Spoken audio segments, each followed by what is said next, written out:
Agora é a mesa redonda. Deixa eu dar uma olhadinha. A Tainara. Tainara está aqui? José? José Carlos Rodrigues, por favor, secretário, vai chamar aqui os debatedores da mesa, por favor.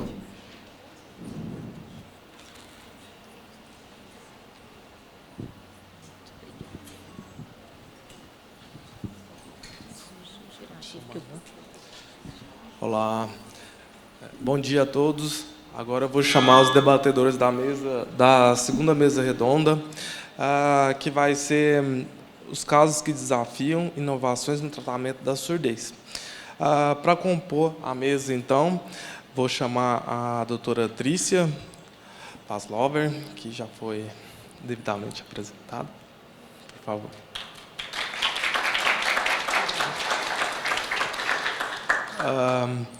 Segundo debatedor, doutora Luísa Vilela, médica otorrinolaringologista, formada pela UFMG, e fellow de cirurgia de ouvido e base do crânio. O terceiro debatedor vai ser a doutora Isabela Queiroz, por favor. Doutora Isabela Queiroz, ela é médica otorrino, formada pela Universidade Federal da Bahia e fellow também de otologia e base do crânio. A última debatedora, a doutora Thais Abraão, por favor. É médica otorrinolaringologista, é mestra pela Universidade Estadual Paulista, fez doutorado de sanduíche em Massachusetts. E, para moderar essa mesa, vou chamar o Dr. Faiz Barmad Jr., por favor.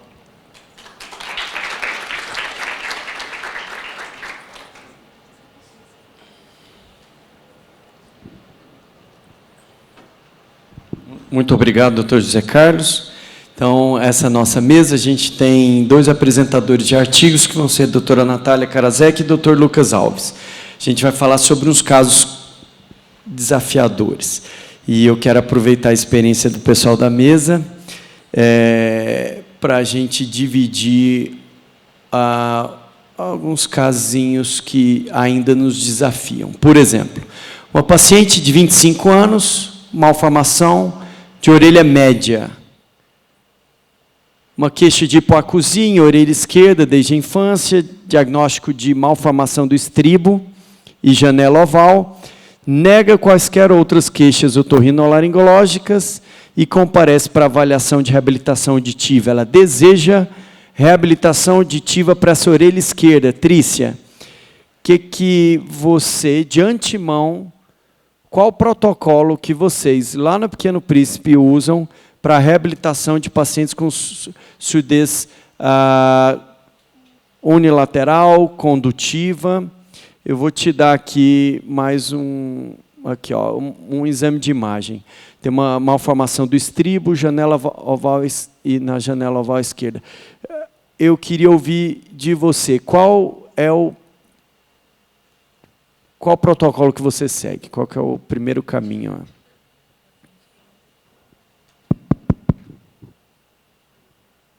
O paciente tem 25 anos, né? 20. Então, a gente não atende essa paciente no Hospital Pequeno Príncipe. Como é que é? A gente não atende essa paciente no Hospital Pequeno Príncipe. Então, lá no Hospital Angelina Carol. Angelina Carol. Na reabilitação auditiva dos pacientes do SUS para perdas condutivas, hoje a gente tem uma limitação grande de indicação de próteses, né? Então, a gente não tem prótese de cadeia oscular, porque o SUS não paga os valores atualizados da prótese, apesar de estar presente, né, na legislação, que é para oferecer a cobertura, os valores são incompatíveis. Então, nós não temos acesso à prótese ancorada, à prótese de cadeia oscular. A gente não tem mais os vibradores ósseos, né, para poder fornecer para o paciente, para poder fazer o uso do vibrador. O tecnologia tipo Cross, o aparelho auditivo tipo Cross. você fala cross de estimulação via óssea, né? Porque ela tem uma via óssea normal. O aparelho vibrador ósseo, nós não temos. E a legislação nossa também não permite usar prótese ancorada no osso para essa paciente, porque ela não tem a malformação bilateral, né? Então, o que sobra para a gente poder tentar fazer essa reabilitação pelo SUS é aparelho auditivo convencional. Agora, se a gente for pensar, né, em acesso ao som sem ser pelo SUS, né, no paciente do convênio particular, aí a gente tem todas essas opções para poder oferecer para o paciente, né? Então, desde as reconstruções locais, que daí vai depender de qual malformação é essa, qual o formato da janela, qual que é o estribo, se vale a pena tentar. Às vezes a gente vai para o procedimento já com mais de uma opção, né? Se a gente não, na hora que abre, vê que não é possível fazer uma coisa, a gente tenta outra. Então, de gama de possibilidades para esse paciente, desde aparelho auditivo convencional até o implante de uma prótese ancorada no osso, é possível ser feito. Trícia, é exatamente isso mesmo que eu quero ouvir de vocês. Agora, Luísa vai assumir o microfone.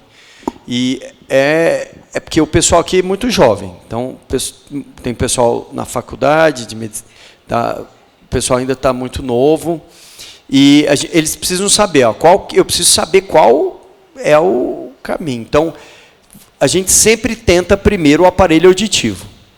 Sim. Sempre tenta primeiro o aparelho auditivo. Mas, Faez, deixa eu só te interromper um pouquinho. Pensando nisso, né, em pessoas muito jovens aqui, se planejando, uma coisa importante a saber são as legislações. Porque a gente recebe, às vezes, um paciente desse para receber uma prótese ancorada pelo SUS, e esse paciente não vai receber. Então, a legislação prevê só malformação bilateral congênita, né? Nem as malformações adquiridas, teoricamente, a gente não consegue fazer. Então, em termos de conhecimento geral, é bastante importante saber o que a gente tem acesso, o que não tem, porque esse paciente, às vezes, leva 1 ano, 2 anos para chegar no serviço do SUS e chega lá e não é possível fazer. Exatamente. Tá? Então, esse caso, uma jovem, 25 anos, tem atresia oral, malformação. Imagine esse caso. Atresia oral unilateral. O SUS não contempla a reabilitação auditiva da atresia oral unilateral. Imagine que não fosse atresia oral, como a Trícia falou. O primeiro passo é sempre o aparelho auditivo.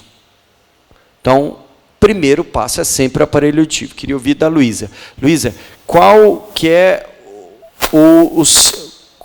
a sua preferência de escolha? Eu estou falando isso com vocês porque no mundo inteiro não existe protocolo de indicação. E isso deveria existir. Para que os jovens soubessem, olha, eu não tenho opção direita e esquerda. É aparelho auditivo primeiro sempre. Não tem benefício com aparelho auditivo, aí sim eu vou pensar qual que é a indicação mais barata, mais custo-efetiva, mais ideal.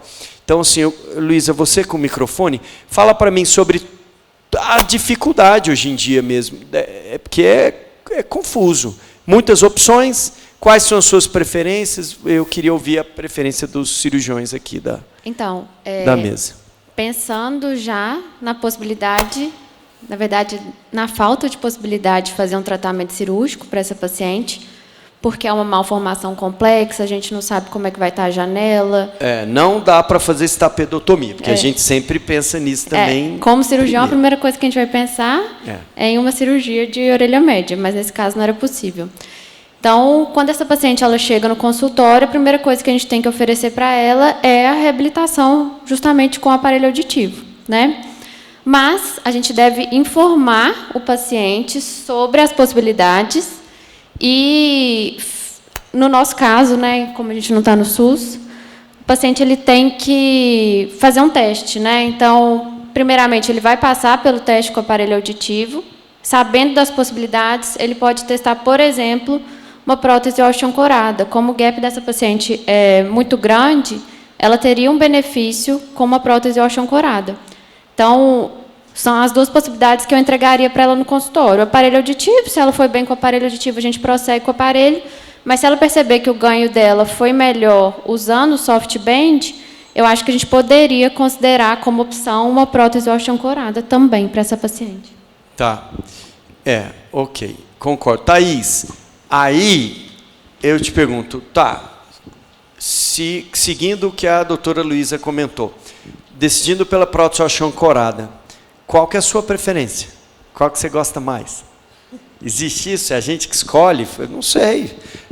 São excelentes opções. A gente tem excelentes opções. Olha aqui, ó. Tem Bone Bridge, não é?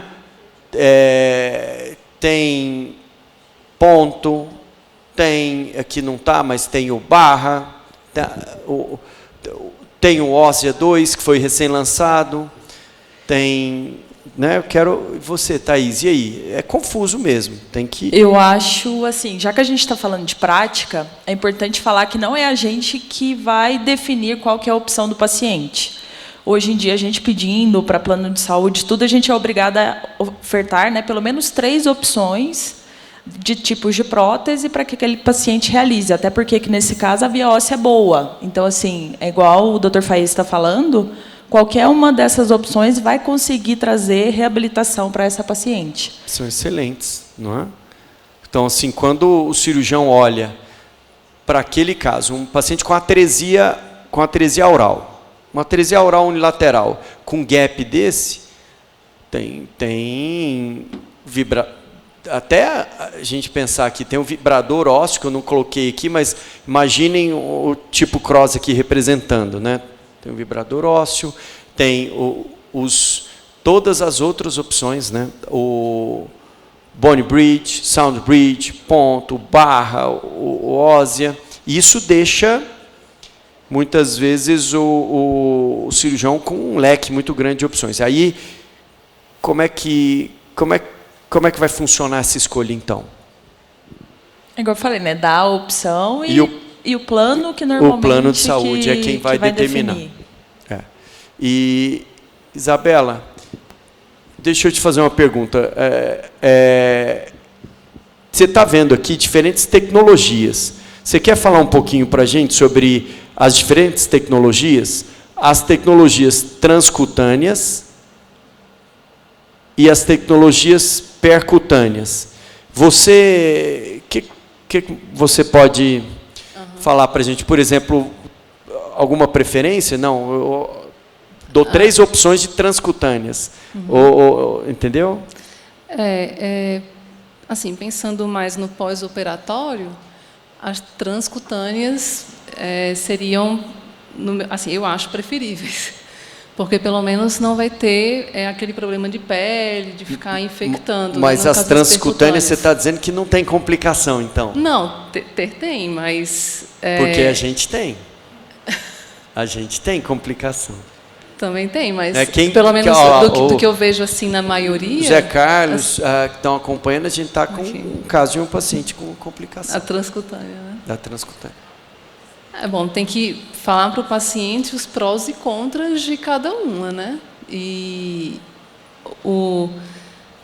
a incidência de complicações com a transcutânea ou com a percutânea e deixar ele escolher, então.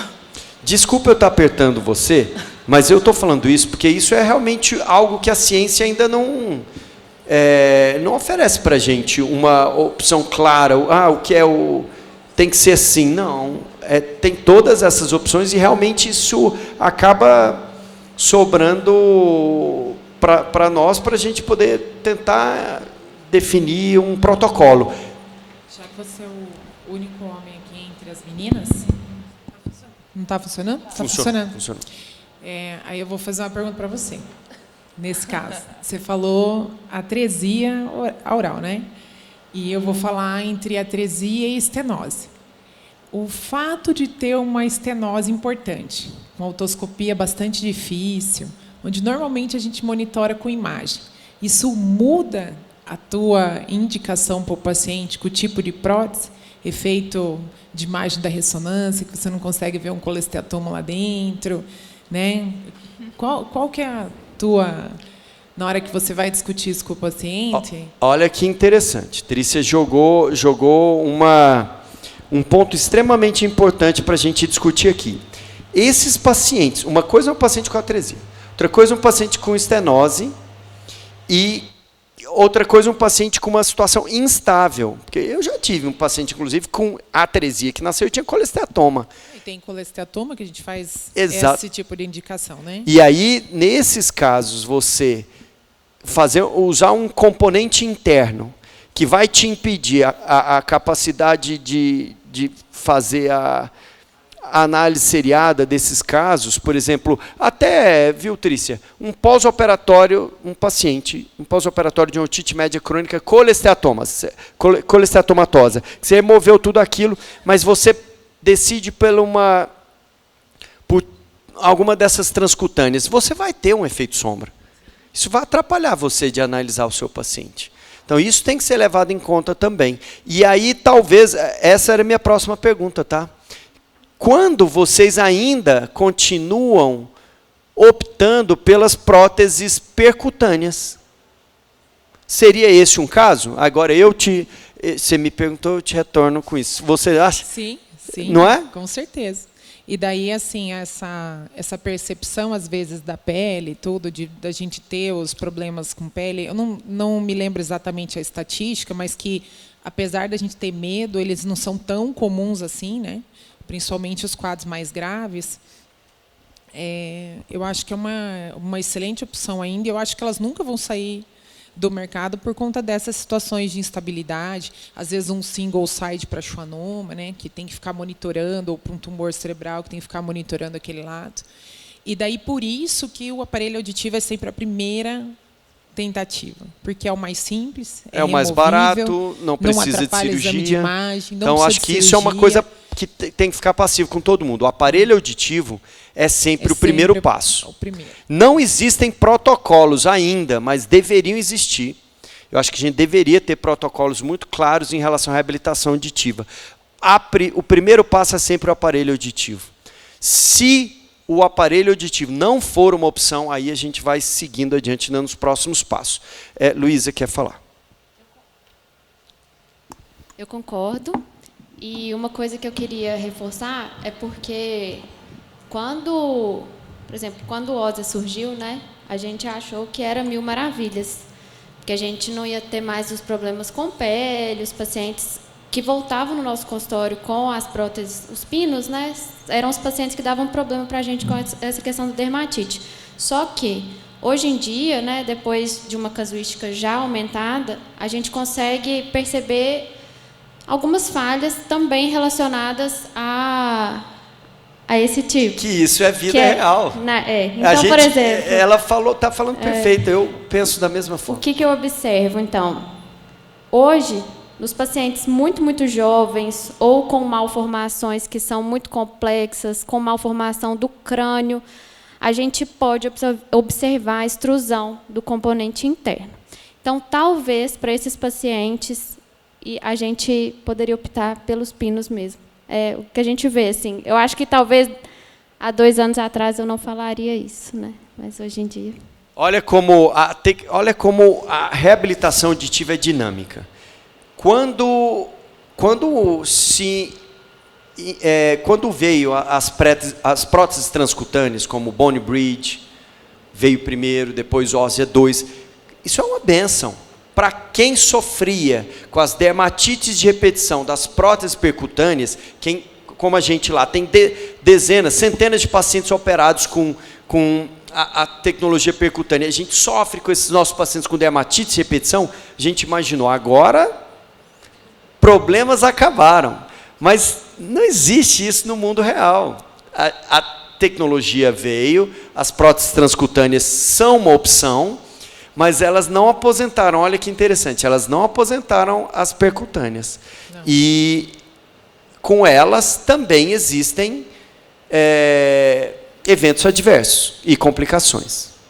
E como ela citou ali na extrusão do óssea, né? Outra coisa que a gente passa a avaliar, apesar de terem metas audiológicas semelhantes, elas são próteses com formatos bastante diferentes. Então, onde às vezes numa pele mais fina e menor o óssea fica muito alto, um body bridge vai ele muito bem, adapta bem, mesmo em região reto-sigmoide. Então, a gente, na hora que está analisando o paciente, não é, olha, você pode tudo, né? A gente vai analisando pequenas modificações que podem favorecer o melhor uso. E aí a gente é da época do Attract, né, que quase não se usa mais. O Attract, que apareceu como primeira solução para as percutâneas, o paciente tinha muita dor para poder usar, porque o ímã era muito potente. Queimava a pele. E aí a gente fez colchãozinho e botava... Soft pad. Botava...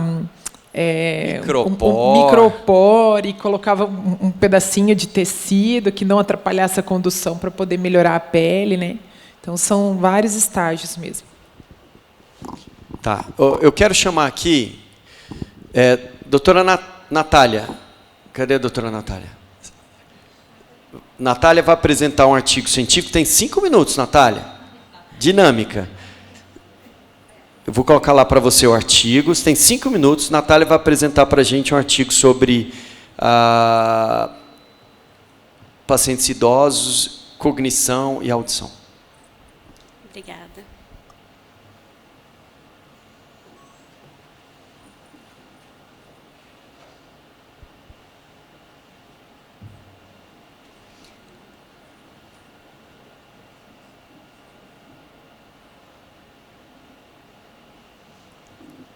Bom dia, novamente. Então, meu nome é Natália, eu sou médica otorrinolaringologista. Atualmente, eu sou fellow do 2º ano do Instituto Brasileiro de Otorrino e doutoranda pela UNB. E eu trouxe um artigo para apresentar, que é um artigo do nosso grupo de pesquisa, foi publicado em agosto do ano passado, na Frontiers in Epidemiology, e o título desse trabalho seria mais ou menos assim: existe benefício do uso do implante coclear e dos aparelhos auditivos na cognição em idosos? Uma revisão sistemática. Bom, então, na introdução, a gente fala um pouquinho sobre essas duas entidades, assim, as demências e os declínios cognitivos e a deficiência auditiva. Então, as demências, elas afetam cerca de 46,8 milhões de pessoas em todo o mundo. Enquanto que a deficiência auditiva tem um impacto em termos de quantidade de pessoas ainda maior, acometendo cerca de 1,5 bilhão de pessoas. Quando a gente fala de faixas etárias de 65 anos ou mais, a gente tem aí mais ou menos 30% dessa população com algum grau de deficiência auditiva. E nos indivíduos acima de 85 anos, essa proporção pode chegar a 90%. Então, tamanho o impacto da deficiência auditiva. E a gente sabe que a presença dessas duas entidades pode levar a um agravamento mútuo das consequências. Hoje a gente já tem uma certeza maior sobre o nexo causal, já é bem estabelecido, entre a deficiência auditiva como um fator de risco para as demências, para as alterações cognitivas. E isso motivou a nossa pergunta de pesquisa. Então, o nosso objetivo foi avaliar se a reabilitação auditiva, seja com aparelho auditivo, seja com implante coclear, era capaz de reduzir o declínio cognitivo ou mesmo de melhorar parâmetros cognitivos em pacientes idosos que tinham perda auditiva. Então, nós utilizamos a estratégia PICOS, a nossa população foram esses pacientes idosos com deficiência auditiva, a intervenção, a reabilitação com o aparelho ou com o implante coclear, a comparação entre esses pacientes reabilitados e não reabilitados. O nosso desfecho foi a cognição, avaliada por diversos métodos, que a gente vai ver um pouquinho, e os tipos de estudo incluídos foram ensaios clínicos randomizados e também estudos longitudinais prospectivos. E ao final das etapas de identificação, seleção, elegibilidade e inclusão, nós ficamos com 33 estudos que foram incluídos na revisão, na nossa síntese qualitativa. Só para a gente ilustrar mais ou menos, desses estudos, 67% tinham a intervenção sendo o aparelho auditivo e 30% o implante coclear.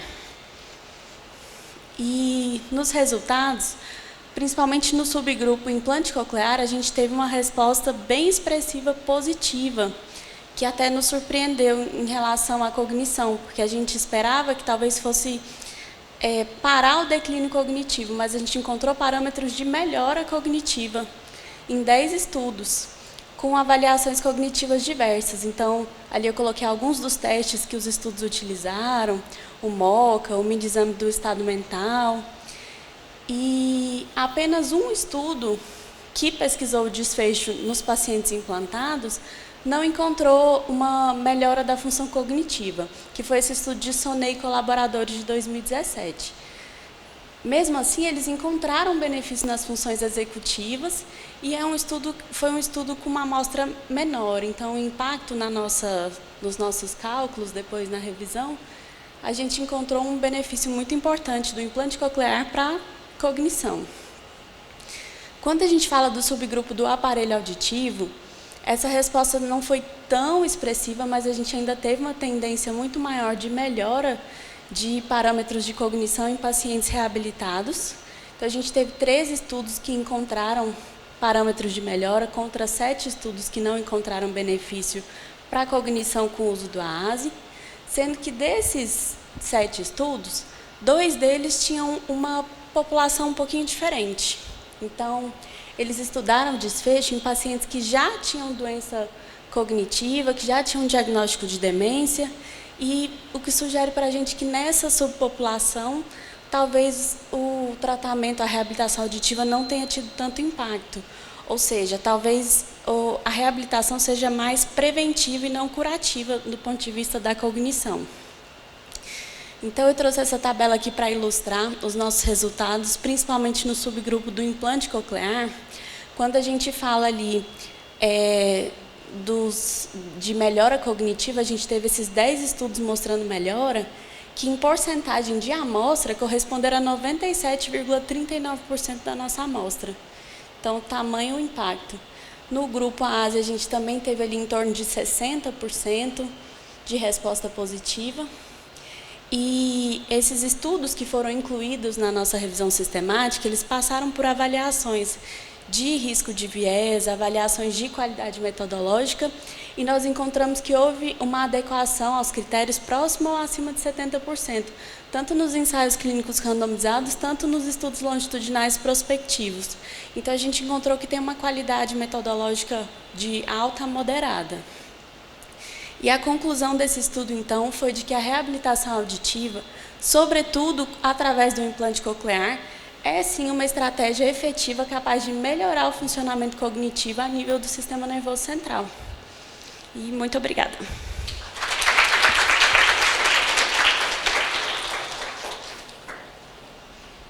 Arrasou, Natália.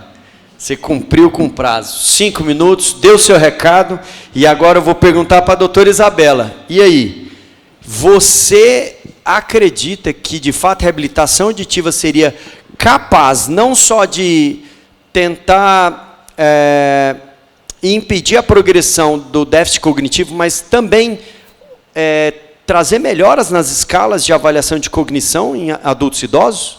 Oi? Com certeza. É fundamental. E assim, é muito comum idoso com perda auditiva, e o mais comum é que eles vão cada vez mais se distanciando também, né, do convívio social.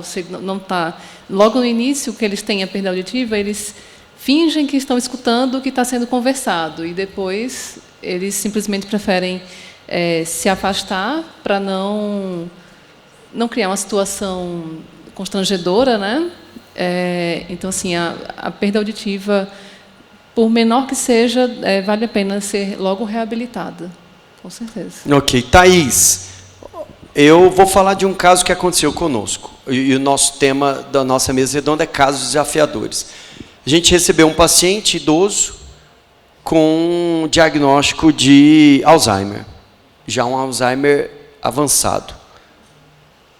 Seria um paciente para você descartar, falar, está contraindicado a reabilitação auditiva, um paciente com surdez neurosensorial severa, profunda, bilateral e com quadro de doença demencial avançada.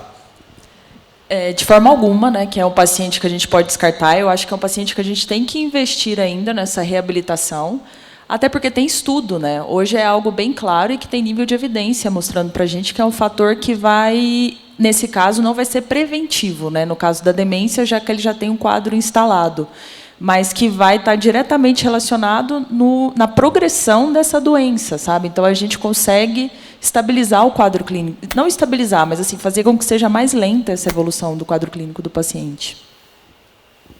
A gente teve um caso de um paciente que achei engraçadinho, que ele nunca me olhava no olho, e ele foi um ministro... Ele foi um ministro, não, a gente não pode... ele foi um ministro de um grande tribunal, então um grande autor de livros, uma pessoa assim, fenomenal do ponto de vista intelectual. E aí, quando ele ia me ver, ele para baixo, ele não olhava para mim. Eu nunca tinha visto ele sorrir. E a gente acreditou nele, a Luciana, psicóloga, acompanhou ele durante muito tempo, as meninas ali, foi duro convencer elas, mas convencemos e as fonoaudiólogas deram ok, aí a psicóloga deu ok, aí eu falei, vou operar. Aí eu operei. E não é que ele entra na minha sala sempre sorrindo, pelo menos entra na minha sala com um sorriso no rosto, e tem estímulo, agora ele tem mais estímulo. A gente tem acompanhado ele com os questionários de qualidade de vida, né? A gente vê que melhora mesmo.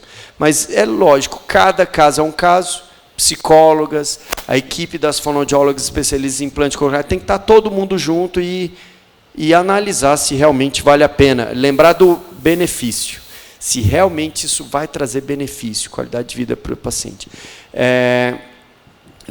Doutor Lucas, venha. Não, doutora Trícia, enquanto isso, fala. Posso fazer só uma menção sobre o trabalho que ela citou do aparelho auditivo em pacientes já usuários. Daí eu vou pedir a colaboração da Mariana Guedes aqui para me ajudar com isso. Mas, assim, o que a gente vê no paciente idoso, e principalmente que já está em declínio cognitivo, é que são pacientes que, apesar de estarem usando uma tecnologia auditiva, são mal reabilitados. Porque esse paciente, considerando até o que a Mariana falou lá no começo do tempo de uso, quando dorme, ele tira, quando vai tomar banho, ele tira, depois ele não põe mais, só que ele toma banho às 5 horas da tarde. Ele depende de um cuidador para estar manejando. Quantas vezes, o Faez aqui, as meninas provavelmente também já viram, ele chega no consultório sem pilha, o aparelho está descarregado. E aí ele não faz uma fono, porque está todo mundo... Ele faz fono, daí você fala, faz fono, mas ele está fazendo fono para deglutição, não para estimulação auditiva. Então, é um trabalho que tem que ser olhado de um ponto de vista de como a reabilitação com o aparelho está sendo feita, para dizer que não tem ganho. Porque o aparelho vira brinco se ele não está sendo bem usado, né? Então, brinco bem caro, inclusive. Então, assim, para a gente poder falar que um aparelho não está dando melhora cognitiva num paciente, se ele está bem reabilitado, assim, se está atingindo os limiares de audibilidade, tem muito fator que a gente tem que considerar dentro dessa reabilitação para falar que é o aparelho que não está dando conta, né? Porque raramente, né, a gente que trabalha com reabilitação auditiva há muito tempo, eu não consigo pensar num paciente que vai pôr qualquer tipo de reabilitação na orelha e não vai precisar fazer mais nada. Porque é uma habilidade cognitiva complexa, nenhum tipo de reabilitação dá 100% da audição de volta, e a gente não tem como avaliar benefício dele sem tentar todas as alternativas, né? Não é só por um aparelho auditivo. Passando aqui para o próximo caso, puxando um pouquinho o que a doutora Trícia tinha comentado em relação ao acompanhamento de pacientes que têm alguma otite média crônica, esse é um trabalho de uma paciente que apresentava 3 questões: perda auditiva, presença de otite média crônica colesteatomatosa e um neurinoma ipsilateral. É um artigo aceito para publicação agora em 19 de setembro, aqui da Universidade de Brasília, com o Instituto Brasileiro de Otorrino, sem conflito de interesse. Mostrar um pouquinho das imagens. Então, aqui na orelha direita, a gente vê que é um paciente que tem ali acometimento da orelha média, uma mastoide hipopneumatizada, e no exame de ressonância, um achado de um neurinoma ipsilateral. É uma paciente que apresentava uma perda mista severa, sem resposta no bera, também na orelha direita, e foi optado por uma intervenção, que foi a ressecção do osso temporal com correção da questão do colesteatoma, um acesso translabiríntico para tratamento do neurinoma e um implante coclear no mesmo momento para reabilitação auditiva. É uma paciente que já tem acompanhamento há um tempo, teve uma melhora satisfatória em relação à parte auditiva desse lado, e fica a conclusão do trabalho que a presença de um tivonoma vestibular com colesteatoma de orelha média no mesmo paciente representa um desafio cirúrgico em que a gente não tem uma técnica padronizada, nenhum momento de intervenção. Fazer ao mesmo tempo, fazer em momentos separados, reabilitar ou não. E para tais circunstâncias, a necessidade de uma técnica clássica fica aquém. A gente precisa de algo mais. Então, vou comentar um pouquinho esse trabalho.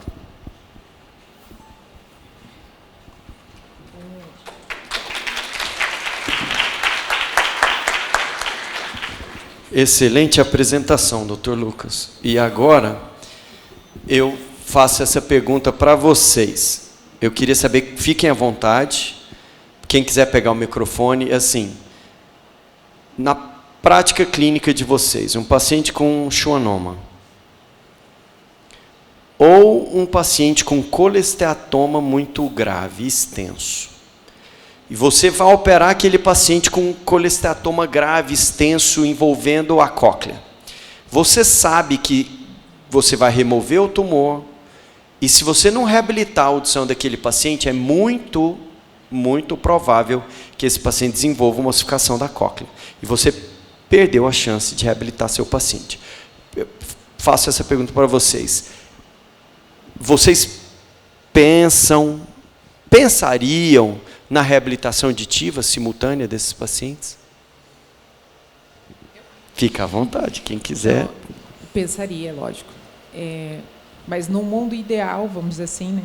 Porque o implante para uma perda unilateral ainda não é uma realidade para nós, assim, em termos indiscriminados. Né? Lembrar que isso é off-label. Sim. Ainda é off-label, né? E aí isso é uma a perda gente unilateral. Também com a expectativa do paciente, né, com relação à qualidade desse som, diante de todas as outras coisas que a gente já discutiu, monitoramento desse ouvido, monitoramento da orelha para o colesteatoma também, né, e assim por diante. Então, é factível, você já provou e já fez, né, mas assim, é um paciente que requer um planejamento e uma orientação mais a miúde, né, principalmente com relação ao que vem depois. Então, a técnica, eu lá em Curitiba, a gente tem muito disseminado, né, a escola FIT, e a gente usa para colesteatoma, a gente usa técnica com petrosectomia para implante coclear, né? Então, eu vejo que tem muita discussão a respeito de cavidades e como sepultar o eletrodo dentro. Mas, assim, para nós lá já é uma coisa muito, muito mais segura, né? A gente fazer uma petrosectomia mesmo para os colesteatomas e aí reabilitar com implante coclear. E eu acho que mais tranquilo ainda o fato, assim, da gente, pela petrosectomia, já ter um acesso até mais tranquilo, né, pela via translabiríntica, dependendo de onde que o schwannoma estiver, né? Sim. Então, assim, a técnica em si, não acho que é o problema, né? Mas eu acho que a monitorização pós é um pouco mais complexa e tem que ter um entendimento do paciente, da família, bastante importante, né, para que seja possível de fazer e fique a contento, mesmo que aconteça de recidivar um colesteatoma e você ter que mexer ou tirar um implante por outro e assim por diante, né? Correto. Mais alguém? Então, eu queria agradecer muito a participação da mesa. Agora a gente...